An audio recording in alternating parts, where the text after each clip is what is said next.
Good morning friends, welcome to the prelims booster session. आज का पहला टॉपिक है क्रिप्टो करेंसी। टॉपिक आपके सिक्योरिटी के लिए इंपॉर्टेंट है, इकोनॉमी के लिए भी इंपॉर्टेंट है। गवर्नमेंट ने डिसाइड किया है कि मनी लॉन्ड्रिंग प्रोविजंस लगेंगे अब से क्रिप्टो करेंसीज और वर्चुअल असेट्स के ऊपर भी, ताकि इन डिजिटल असेट्स का मिसयूज़ ना किया जा सके मनी लॉन्ड्रिंग के लिए। एक गज़ेट नोटिफिकेशन निकाली है फाइनेंस मिनिस्ट्री ने और कहा है कि एंटी मनी लॉन्ड्रिंग लेजिस्लेशन जो है आपका पीएमएलए, वो अब क्रिप्टो ट्रेडिंग पर भी लगाया जाएगा।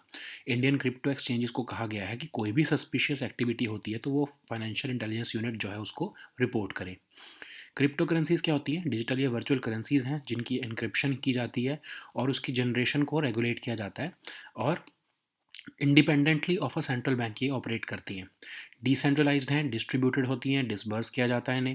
सबसे पहली अगर हम क्रिप्टो करेंसी देखें तो वो बिटकॉइन थी, जो कि 2009 में लॉन्च की गई थी। Most of the crypto currencies जो हैं वो ब्लॉकचेन टेक्नोलॉजी के बेसिस पर चलती है, मतलब डिसेंट्रलाइज्ड है। इसका पीयर टू पीयर नेटवर्क जो है वो जो डेटाबेस है वो डिस्ट्रीब्यूटेड रहता है। किसी एक सर्वर पर ये सारी जो है वो स्टोर नहीं होती हैं, ठीक है। Peer to peer distributed network है, सो दैट इवन एक नेटवर्क भी अगर फेल हो तो एटलीस्ट बाकी नेटवर्क में बैकअप जो है वो रहेगा, और उसके बेसिस पर जो है ब्लॉकचेन टेक्नोलॉजी का यूज़ किया जाता है।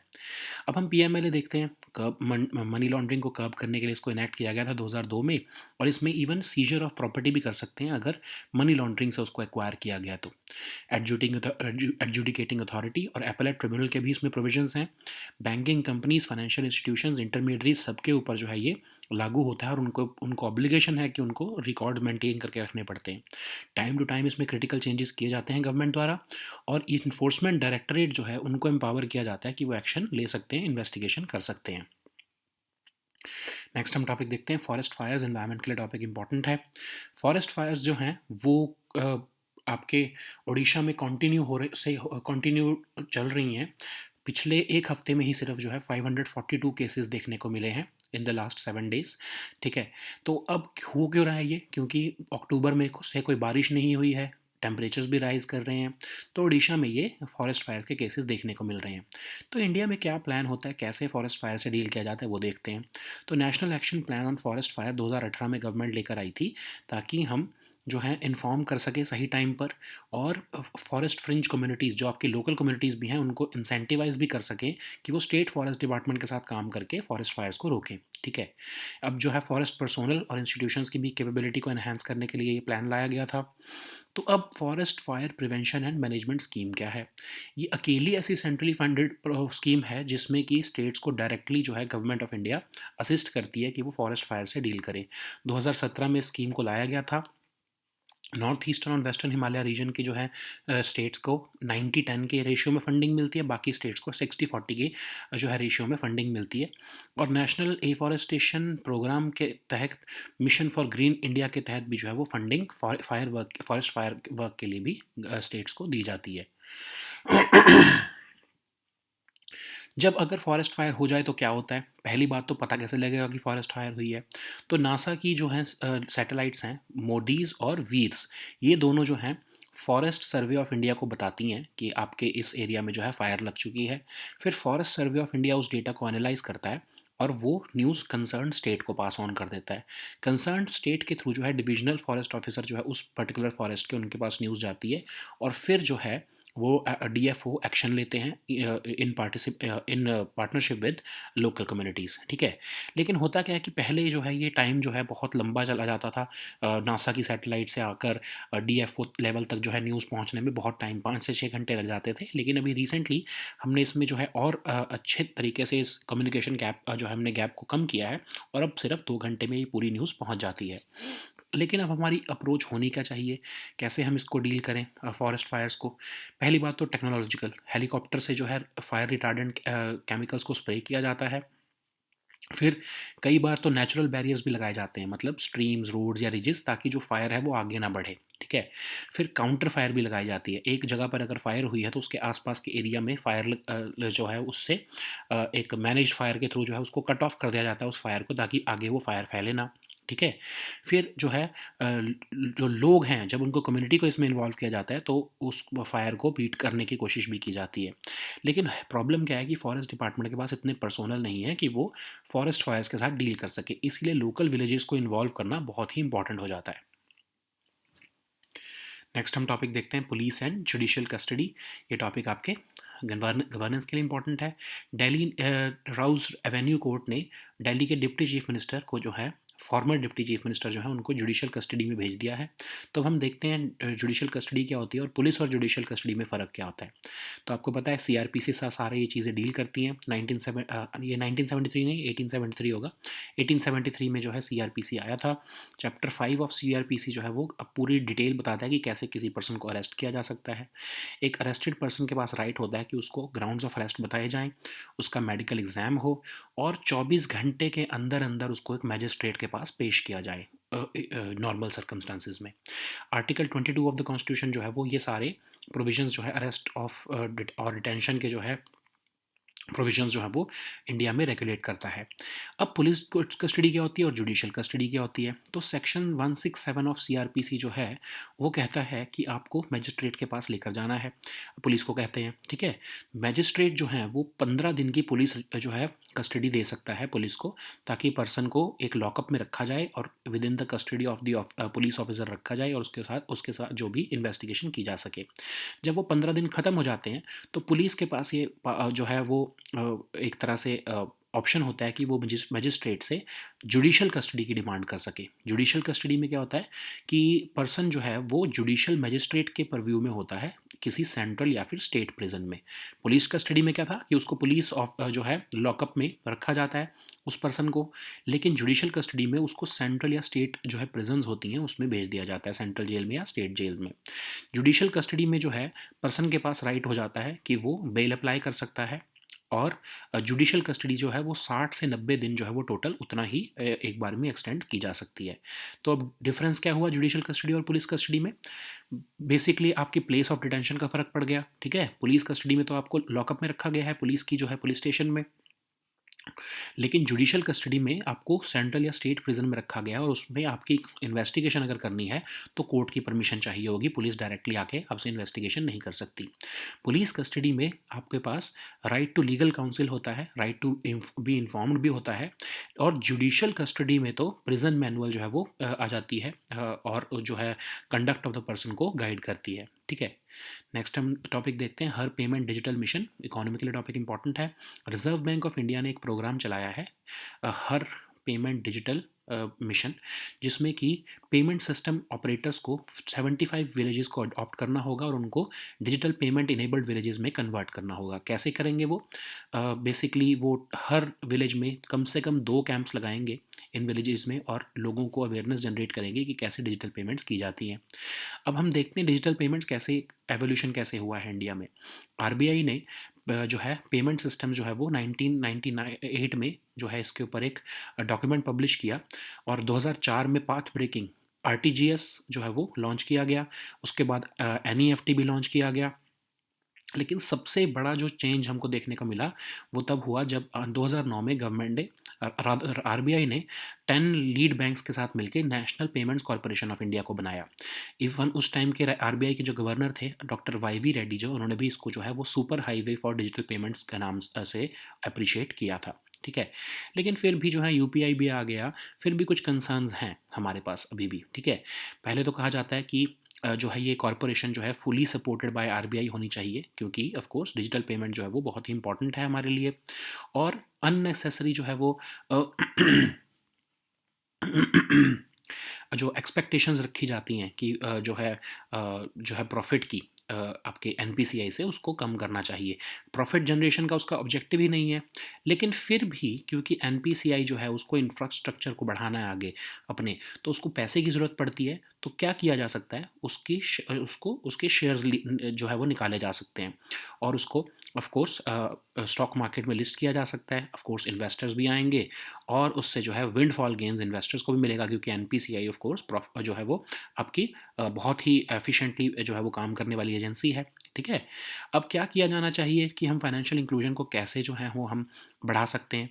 पहली बात तो हमने मोबाइल वॉलेट निकाले, पेमेंट ऐप्स निकाली, क्यूआर कोड रीडर्स निकाले, लेकिन हम अपने फीचर फ़ोन यूज़र्स को तो भूल ही गए। यूपीआई 1 2 3 पे हमने निकाला है, लेकिन फिर भी वो उतनी अच्छी तरह से काम नहीं करता है जितना हमारा नॉर्मल स्मार्टफोन यूज़र्स के लिए यूपीआई जो है वो काम करता है। दूसरा, डिजिटल पेमेंट्स जो है उनमें हाई ट्रांजैक्शन फेलियर रेट्स हैं, मतलब बहुत ज़्यादा फेलियर रेट बहुत हाई रहता है। उसके लिए जो है बैक एंड इंफ्रास्ट्रक्चर बहुत मजबूत करने की ज़रूरत है, तो एनपीसीआई को जो है वो फंड्स की ज़रूरत पड़ेगी उसके लिए। इसीलिए कहा जा रहा है कि एनपीसीआई को जो है वो स्टॉक मार्केट में लिस्ट कर दो, उनके पास पैसा आएगा और उससे वो इस इंफ्रास्ट्रक्चर को इम्प्रूव कर सकेंगे। नेक्स्ट हम टॉपिक देखते हैं, linking Aadhaar with voter ID. ये टॉपिक आपके गवर्नेंस के लिए ही इंपॉर्टेंट है। लगभग 60% ऑफ इंडिया के जो इलेक्टर्स हैं उनको अब उनका आधार नंबर जो है वो उनके वोटर रोल के साथ जो है वो लिंक हो चुका है। लेकिन ये भी यूनिवर्सल नहीं है। 90% जो है वो ये काम त्रिपुरा में हो चुका है, लेकिन गुजरात और दिल्ली जैसी स्टेट्स में 30% ऑफ द इलेक्टोरेट ने ही भी सिर्फ अपने आधार नंबर को इलेक्शन जो आपके वोटर कार्ड के साथ जो है वो लिंक करवाया है। अब इसमें कंसर्न्स क्या हैं? ऑफ कोर्स जो एक्सपर्ट्स हैं वो कह रहे हैं या एक्टिविस्ट्स कह रहे हैं कि इसमें बहुत कंसर्न्स हैं, जैसे कि राइट टू प्रिवेसी। इससे राइट टू प्रिवेसी वायलेट हो रहा है ना? आप चाहते हो या नहीं चाहते हो, आपको आइडेंटिफाई जो है वो आपकी जो है आइडेंटिटी आपको जो है वो डिस्क्लोज करनी पड़ेगी। और आने वाले टाइम में हो सकता है गवर्नमेंट जो है वो इसको एक्सेस भी कर सके कि कैसे वोट किसको दिया जा रहा है, ठीक है।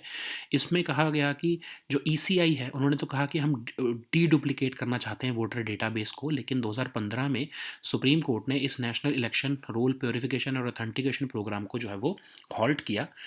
लेकिन फिर भी तेलंगाना और आंध्र प्रदेश जैसी जो है स्टेट्स वो इसको आगे बढ़ाती रहीं।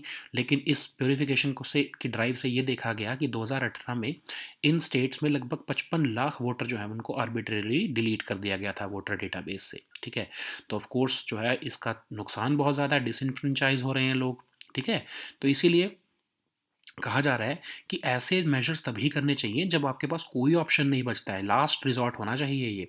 और जो है लॉ जो है वो तभी प्रोपोर्शनल माना जाएगा अगर उसका इम्पैक्ट जो है वो प्रोपोर्शनल हो राइट होल्डर्स के ऊपर, ठीक है। मतलब वोटर जो है आपके वोटर्स हैं, क्या उस अगर उनके ऊपर जो इसका इम्पैक्ट पड़ेगा वो इस लॉ का जो जिससे कि आप आधार लिंकिंग कर रहे हो वोटर की वोटर आईडी की, वो क्या उस लेवल का उसका जो जो रिस्पॉन्स जो इसका इम्पैक्ट पड़ रहा है वो इतना ज़्यादा जो है वो डिज़ास्ट्रस है कि उनको जो है राइट टू वोट तक भी छीना जा रहा है, ठीक है। जो कि हमारी कॉन्स्टिट्यूशन को वायलेट करता है, कॉन्स्टिट्यूशन के प्रोविजन को। आर्टिकल 325 और 326 क्या कहते हैं? Universal adult suffrage. तो डिसइनफ्रेंचाइज कर रहे हैं अगर हम अपनी पॉपुलेशन को, तो हम लीगली उसको वो इम्परमिसिबल है। गवर्नमेंट ने क्या आर्गूमेंट दिया है कि जो ये the legal laws bill 2000 the legal laws 2021 act जो गवर्नमेंट लेकर आई थी, वो आपके multiple enrolment of same person जो है एट डिफरेंट प्लेसेस उससे डील करने के लिए गवर्नमेंट लेकर आई थी उस एक्ट को। Even 105th report of department related parliamentary standing committee on personnel public grievances and law and justice ने भी ये कहा कि आधार जो है नंबर को आप जो है एपिक के साथ इलेक्टर्स फोटो आइडेंटिटी कार्ड के साथ लिंक करो, ताकि हम जो है मल्टीपल एंट्री को एलिमिनेट कर सके। इवन पार्लियामेंट में लॉ मिनिस्टर ने कहा कि ये भी कोई जो सिस्टम जो ये आपका प्रोग्राम है ये कोई मैंडेटरी नहीं है, ये वॉलंटरी है। नेक्स्ट हम टॉपिक देखते हैं एम आर सैम। ये टॉपिक आपके सिक्योरिटी के लिए इंपॉर्टेंट है। इंडियन नेवी ने एक सक्सेसफुल टेस्ट फायरिंग की है medium range surface to air missile की और ship launch version of BrahMos missile की। अब एम आर सैम क्या है? एक advanced network centric combat air defence system है जिसको डीआरडीओ ने इसराइल एरोस्पेस इंडस्ट्रीज के साथ मिलकर बनाया है। तो ये आपके एरिया एयर डिफेंस जो है वो ग्राउंड एसेट्स के लिए देता है। इसका सिस्टम का नाम अभरा वेपन सिस्टम भी है। इसकी रेंज लगभग 70 किलोमीटर्स तक रहती है। और ये मिसाइल जो है इसमें जो है जो लगाए गए हैं वो इंडिजिनसली डेवलप्ड रॉकेट मोटर और कंट्रोल सिस्टम के बेसिस पर चलते हैं। ब्रह्मोस आपको पता ही है कि ब्रह्मपुत्र और मॉस्कवा रिवर्स के नाम को मिलाकर बनाया गया है ब्रह्मोस, ठीक है। तो इसको land worship submarine Sukhoi 30 fighter jets कहीं से भी फायर किया जा सकता है। 2 स्टेज मिसाइल है ये। फर्स्ट स्टेज में सॉलिड प्रोपेलेंट बूस्टर, दूसरे स्टेज में liquid ramjet as the second stage है, ठीक है। इसकी इनिशियली जो है वो रेंज 290 किलोमीटर होती थी, बट अब वो 450 किलोमीटर हो गई और कहा जा रहा है कि आने वाले टाइम में इसको 600 किलोमीटर की रेंज इसको कर दिया जाएगा।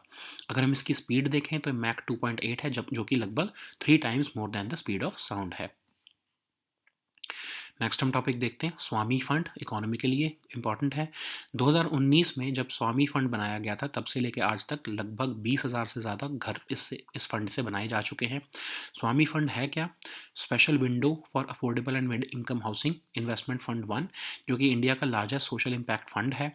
इसको स्पॉन्सर जो है मिनिस्ट्री ऑफ फाइनेंस ने किया है और इसको मैनेज कौन कर रहा है?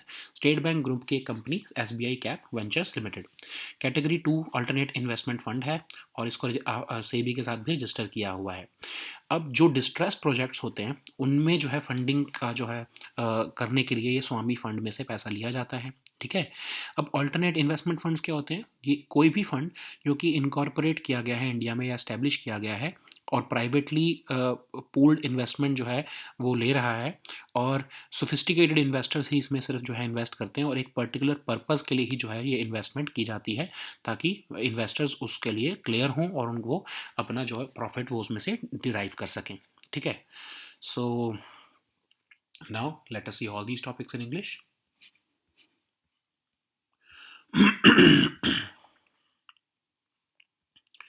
So the first topic is cryptocurrency.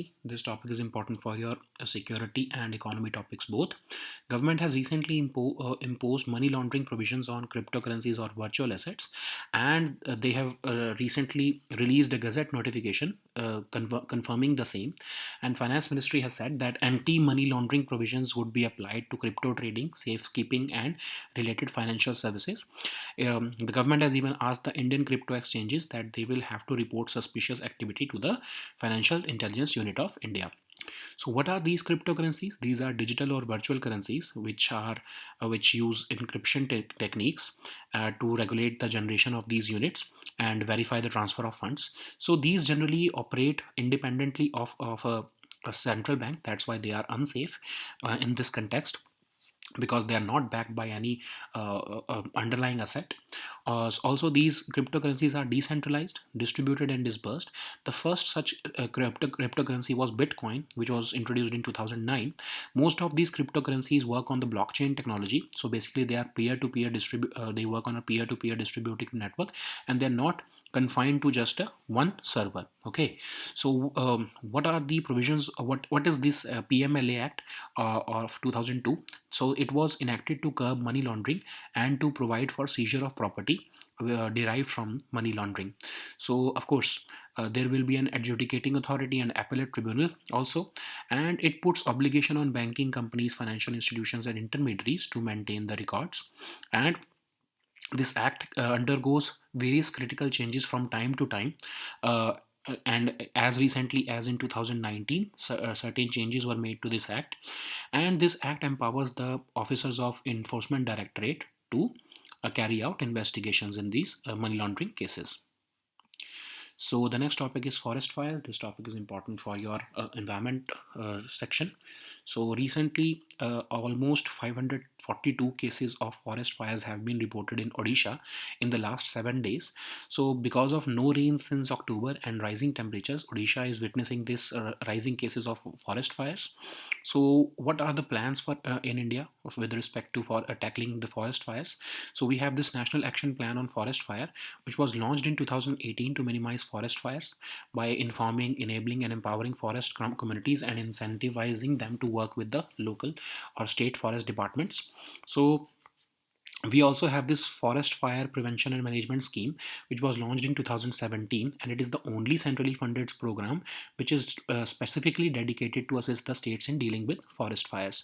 So in terms of funding, we have this ratio of 90 to 10 for western Himalayan regions and northeastern states, and 60-40 for other states. So government has also allowed the states to direct a portion of national afforestation program and the mission for green India towards forest fire work. So what is the plan of action? What happens when a forest fire occurs? So when a forest fire is detected by NASA's MODIS and VEER satellites, they inform the same to Forest Survey of India, which analyzes this data and then relays this news to the concerned state, which in turn informs the particular divisional forest officer, which is who is in charge of that forest before before the fire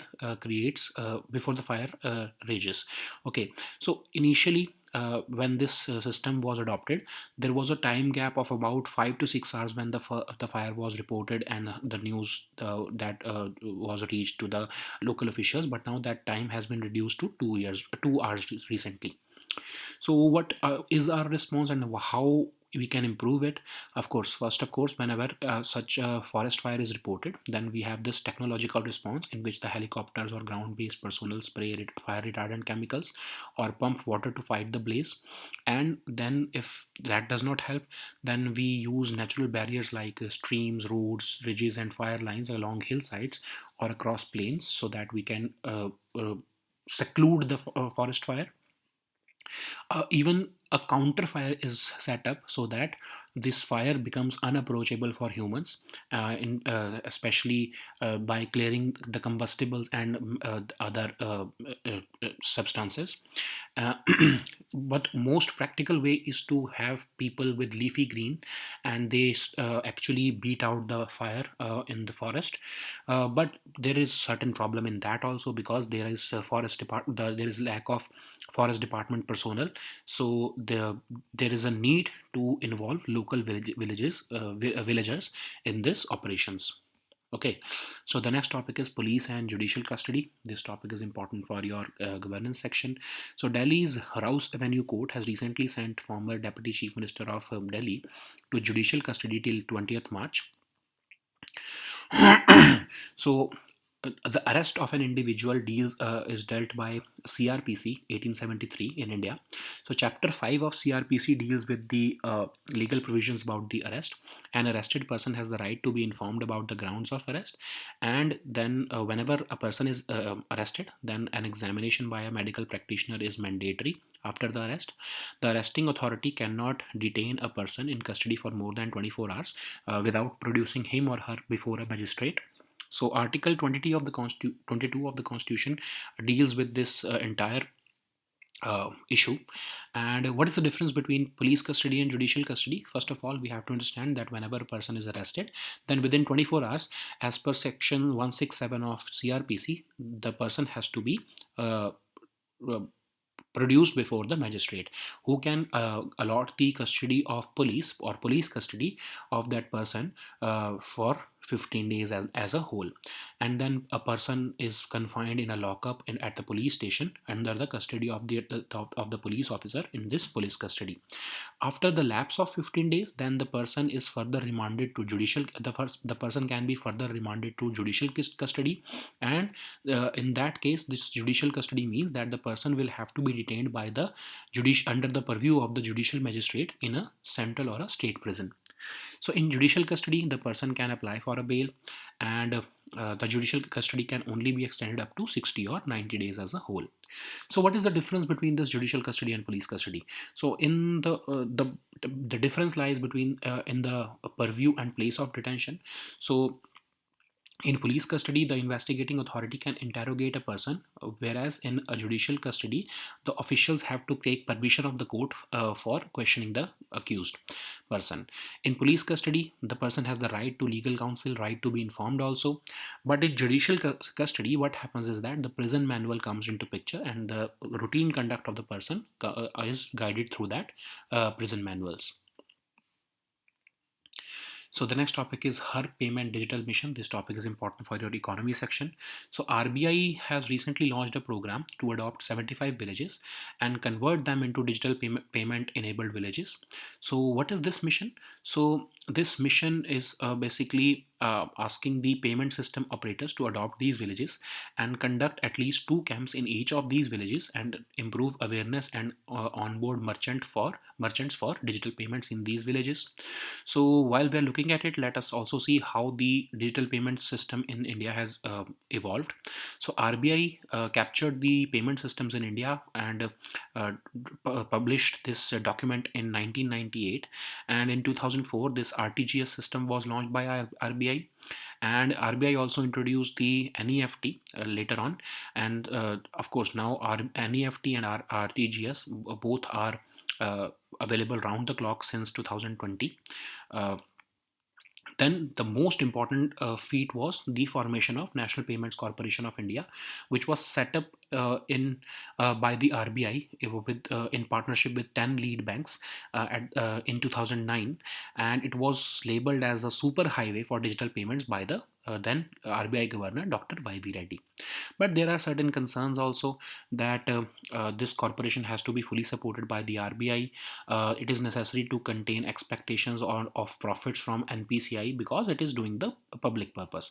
If at all it needs funds, then what can be done is it can be allowed to explore the stock market route. It can go for an IPO, and this would also be beneficial for the investors because it would bring windfall gains for them also. The collected money then can then be utilized for expansion of NPCI.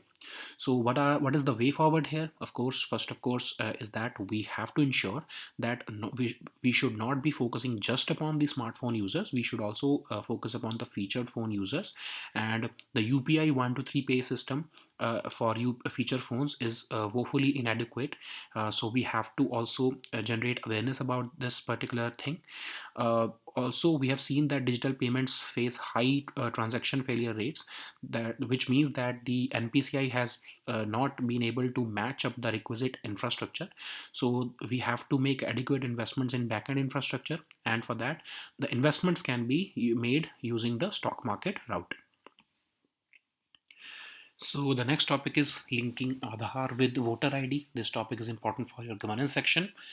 So as per a recent report, about 100, I'm sorry, around 60% of India's electors now have their Aadhaar number linked to their name on the voter rolls, but this is not universal. It is as high as 90% in states like Tripura, but it is as low as 30% in states like Gujarat and Delhi. So activists have shown certain concerns regarding this linking of Aadhaar with voter ID. They have said that it violates the right to privacy of individuals as enshrined by the Puttaswamy 1 judgment of the Supreme Court. The Election Commission of India had claimed that there is a need to purify and deduplicate the voter database, but it has not shown very favorable estimates of the extent of duplication in the voter ID database. Even in 2015, the Supreme Court halted this National Election Roll Purification and Authentication Program. But despite this order, the governments of Telangana and Andhra Pradesh went ahead and they started linking the two. The results of this purification drive were disastrous. It was found in 2018 that at least 55 lakh voters were arbitrarily deleted. So why is it unfair? Of course, you cannot just disenfranchise our Indian voters arbitrarily when you have other less restrictive and equally effective alternatives available to deduplicate the voters.